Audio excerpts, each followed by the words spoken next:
do you mean by the people? The people you are selling to in the export market. Who are the buyers? Why do they buy? What do they buy? When do they buy? Which option do they buy? And where is the place they buy from? People are the final consumer of the goods in the export market. A business that has to go global must understand the characteristics of the typical consumer. Your consumer can be companies, can be individuals. If you are doing commodity, your consumer will be companies. If you are doing sesame seed, ginger, gum arabic, solid minerals. If you are doing finished goods like cosmetics, your consumer will be wholesalers. The people you are looking at, the people will be wholesalers, even though the consumer at the end of the day are the individual, but the people you are targeting, because you want to export, will be wholesalers and retailers in the export market, or the importers in the export market.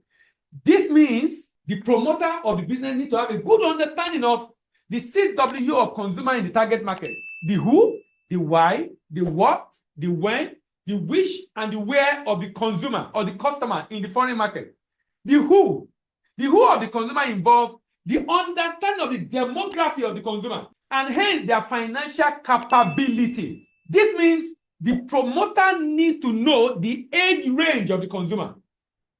The people that buy your product, are they young people? Are they older people? The age range, because that also shows how you are going to, you notice, even though adults eat Indomie, but children eat a lot of Indomie. In fact, the people driving the purchase of Indomie in homes are the children.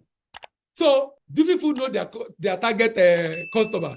So every advert is targeted at the children. This means the promoter needs to know the age range of the consumer, the gender that buy the most, the income level, which influences the social status of the consumer, the level of education attained by the typical consumer product, the family structure, the life stage, and occupation of the target consumer in the export market. There was a time when I started exporting pap to the UK, I tried to export it to Ghana, and I could not because of the cost of getting it to Ghana vis-a-vis what Ghanaian will be willing to pay for it. Because Africa is mainly within the lower middle income and low income bracket. And with high cost of living, the disposable income is very, very low. At that point, we're selling it in the UK at about £3 per one. £3 at that time, this was when dollar was 360. £3 about 1,000 plus. But we can't sell it at that price in Ghana. And the cost of moving to Ghana is more than the cost of moving to UK. So it's important, who are those buying? Can they afford it? Can they afford it? Why are the consumer involved? Understand the psychography, which includes activity, interest, and opinion, their lifestyle, their concern, when they buy, the personality type, what they value, and their attitude to life in general. The what of the consumer involved understanding the understanding of the behavior of the consumer. This means the promoter needs to know the benefit that the consumer are looking for. People that buy pap, for example, we sell a lot of pap during winter because they are fighting cold. They need heat inside. The same reason they are taking coffee is exactly the same reason they are buying pap.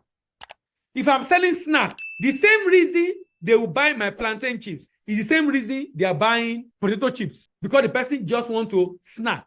So that means my competitor for plantain chips are no other plantain chip seller. People selling kuli kuli, people selling potato chips, people selling even chin chin are all competing with me.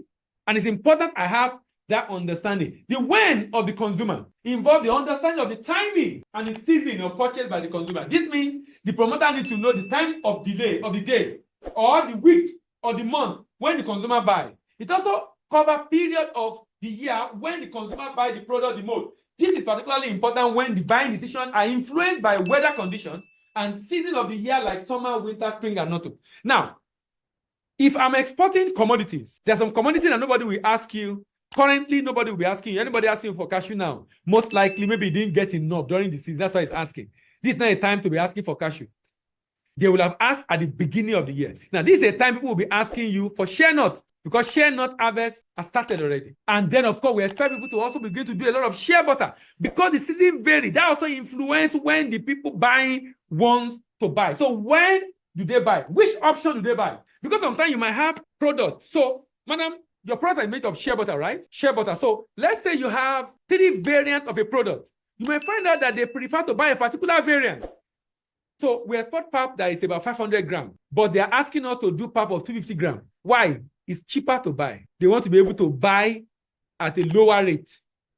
So you might find that people want to buy a particular variant, and you need to know the reason why. Why is it that? That's why if you are going to ship, you need to ask, okay, so the one in the market, how does it look like? So we're trying to do cashew nut to Canada now. And I observed something in Canada for cashew nut. The cashew nut we're trying to export is packaged in 100 grams, roasted cashew nut. But I noticed a lot of Canadians, they only buy in big jar. Big jar. So they don't want the paparazzi of packaging. They're not interested. They want a big jar, 1 kg. So that means we can reduce the cost of packaging and just put it in a plastic jar. Just put a label. That's fine for them. Now, so you now realize how people want it in a particular market. That might mean you might need to do a modification on your part to be able to enter into that market. Which option do they buy? This involves knowing the variant of the product of the customer. They buy the most. The variant could be based on shape, the size, the volume, the flavor, the spices, the color, the constituent, the sources, the material that the products are made from. Then the where. The where involves understanding of the geography of the consumer that buy the product the most. This involves the country of the consumer, the city within the country, the population density, the preferred language often spoken, the climatic situation of the area and population. Now, for cashew nut, for example, there are places in Vietnam and in India where cashew nuts are processed the most, raw cashew nut. So that means if I want to promote my product to buy raw cashew nut from me, then I can target market the regions in those countries where we have concentration of processor of cashew kernel.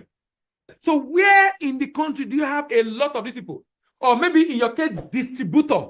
That's distributors of cosmetics. And they might be looking at white labeling. They just do produce for them, they label it, or they want to label it for them the way they want. Or even do it in bulk. They can then repackage in those countries. So these are different nuances around who is buying that we need to be conscious of and know, because that then inform the strategy you are going to deploy in finding buyers in the export market.